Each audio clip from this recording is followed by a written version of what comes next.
And just as you enter Old Road from Fig Tree Drive here, there's a problem there, you know. And by the way, the owner of the hotel has offered to purchase all of them, purchase all of those old cars and to dispose of them because they are not exactly enhancing of the business of that Carlisle Bay Hotel.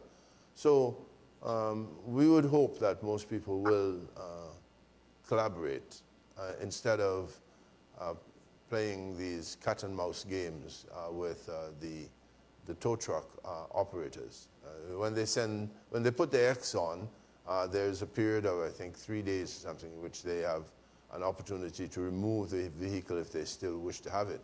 Well, they remove it, all right, put it into their yards, but as soon as the 3-day period is over and the tow trucks are no longer operating, they bring them back out to create the same problem that we tried fixing. I was with a stranger who was visiting Antigua and Barbuda, and he asked me, why did people accumulate old cars in their yards? What exactly is the purpose? Or what is being, I don't know, maybe many people think that there is some value in those cars. They will have some value eventually, and as a consequence, they keep them. But they are harbingers of rodents and other kinds of unwanted vermin. It's best to get rid of them.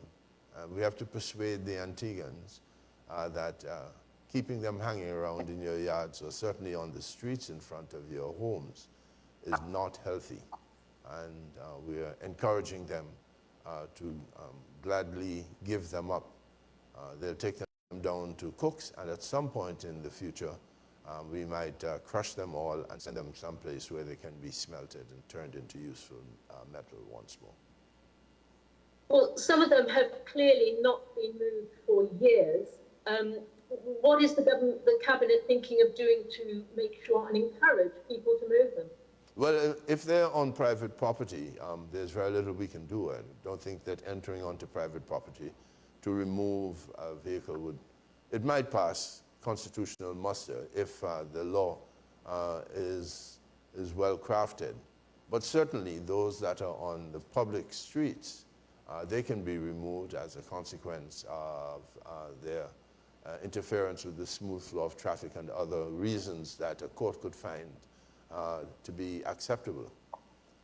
The issue is, though, are we going to go so far as to have those vehicles removed from people's yards?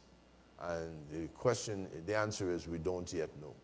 But we intend to tackle this problem head on to ensure that we have healthier villages, healthier communities, and of course, better managed villages and our town, so that these derelict vehicles that are of no use to anyone find themselves where they belong, which is in the junkyard. Thank you, Mr. Hurst. The notes talk about the